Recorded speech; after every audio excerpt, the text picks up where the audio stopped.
பிரியமானவர்களே, இன்றைய காலை பொழுதிலும் கூட இது வானத்தின் வாசல் ஊழியத்தின் மூலம் உங்களை சந்திப்பதில் கர்த்தருக்குள் மிகுந்த சந்தோஷம் அடைகிறேன். அநேகர் ஆசீர்வாதத்திற்காக ஒவ்வொரு இடமாக ஓடிக்கொண்டு இருக்கிறார்கள்.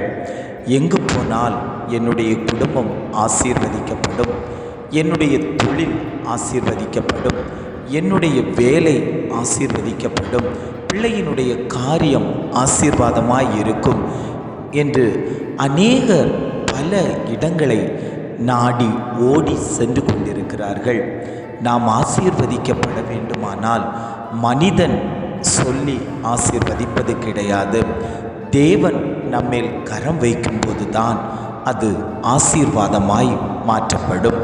இன்றைய காலை பொழுதிலும் கூட ஆண்டவர் நமக்கு தரக்கூடிய நல்ல வார்த்தை என்னவென்றால், உபாகமம் 28ஆம் அதிகாரம் 5ஆம் வசனம் இவ்வாறாக சொல்லுகிறது: உன் கூடையும் மா பிசைகிற உன் தொட்டியும் ஆசீர்வதிக்கப்பட்டிருக்கும்.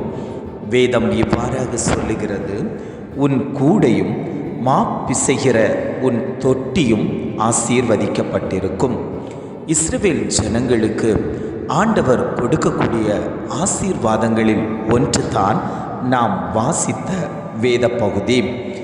நம்முடைய வீடு ஆசீர்வதிக்கப்பட்டிருக்க வேண்டுமானால் நாம் உண்ணக்கூடிய உணவு, நாம் குடிக்க வேண்டிய தண்ணீர், இவையெல்லாம் நமக்கு நிரந்தரமாய் கிடைக்க வேண்டும்.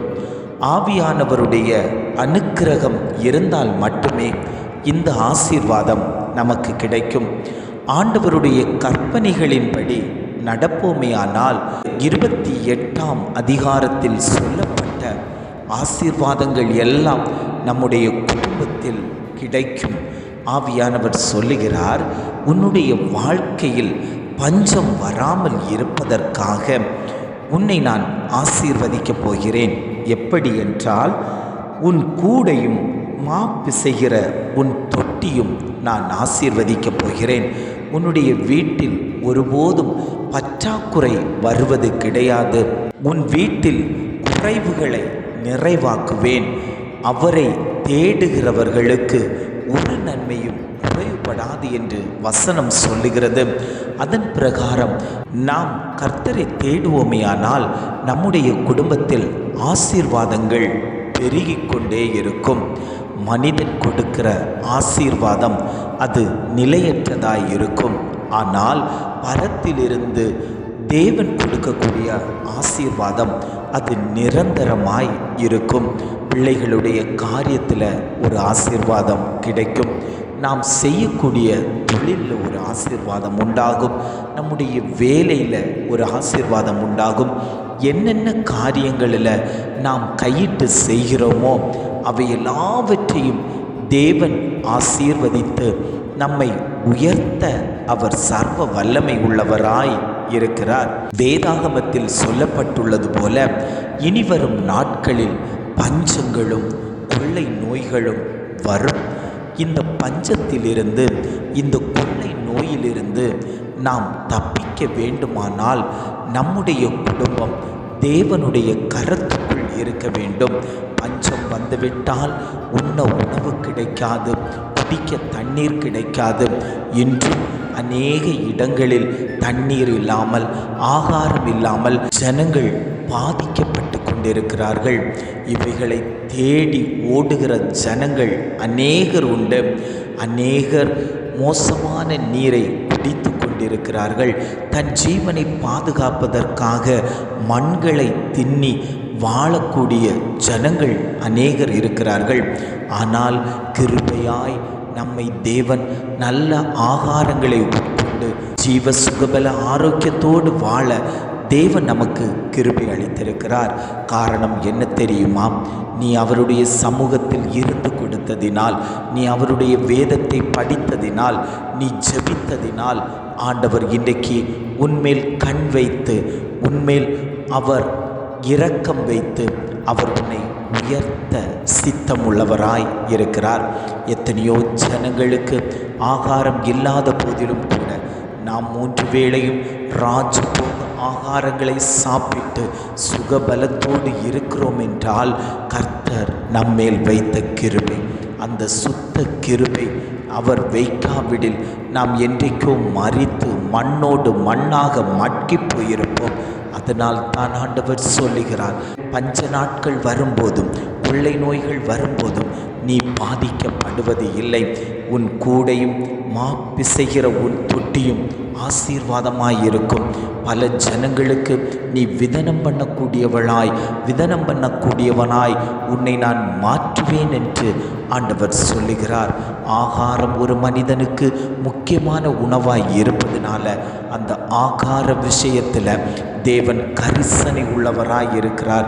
தேவனை தேடி அவருடைய சமூகத்தில் நாம் இருப்போமே ஆனால் நாம் செய்யக்கூடிய வேலையில் ஒரு பெருக்கத்தை தருவார்.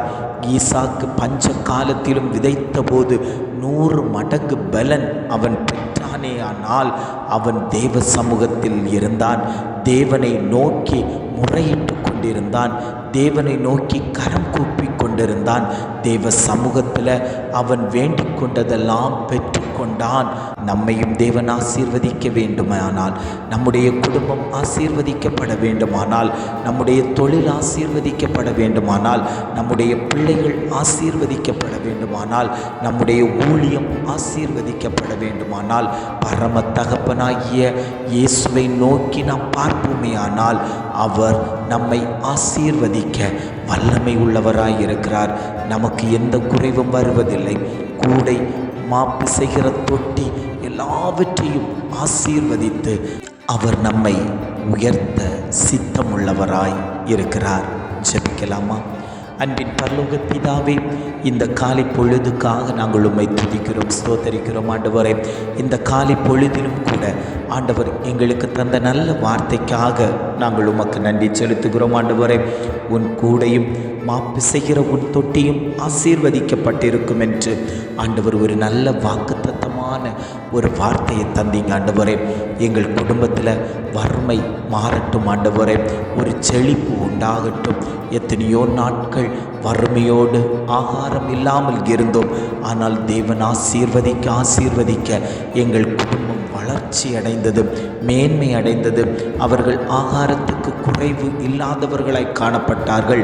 நீதிமான் ஒருபோதும் ஆகாரத்துக்கு இறந்து திரிவதில்லை என்று வசனம் சொல்லுவது போல தேவனை நம்பின எங்களுக்கு தேவன் பூரண ஆயுசை தந்து ஜீவன் இருக்கிறது வரைக்கும் எங்களை பராமரித்து நடத்துகிற நல்ல தகப்பன் எங்களுக்கு ஆகாரங்களை கொடுத்து கூடாரங்களை கொடுத்து ஒவ்வொரு நாளும் அனுதினமும் எங்கள் கரங்களை பிடித்து நடத்தி செல்வதற்காக நாங்கள் உமக்கு நன்றி செலுத்துகிறோம். ஆண்டவரே, இதை கேட்டுக்கொண்டிருக்கக்கூடிய ஒவ்வொரு தேவ பிள்ளைகளையும் அவர்களுடைய குடும்பத்தையும் தேவன் ஆசீர்வதிக்கும்படியாய் நாங்கள் ஜெபிக்கிறோம். எங்களை தாழ்த்தி தருகிறோம். துதி கன மகிமை எல்லாம் உமக்கே செலுத்துகிறோம். மீட்பர் இயேசுவின் மூலம் ஜெபம் கேளும் நல்ல பிதாவே. ஆமேன், ஆமேன்.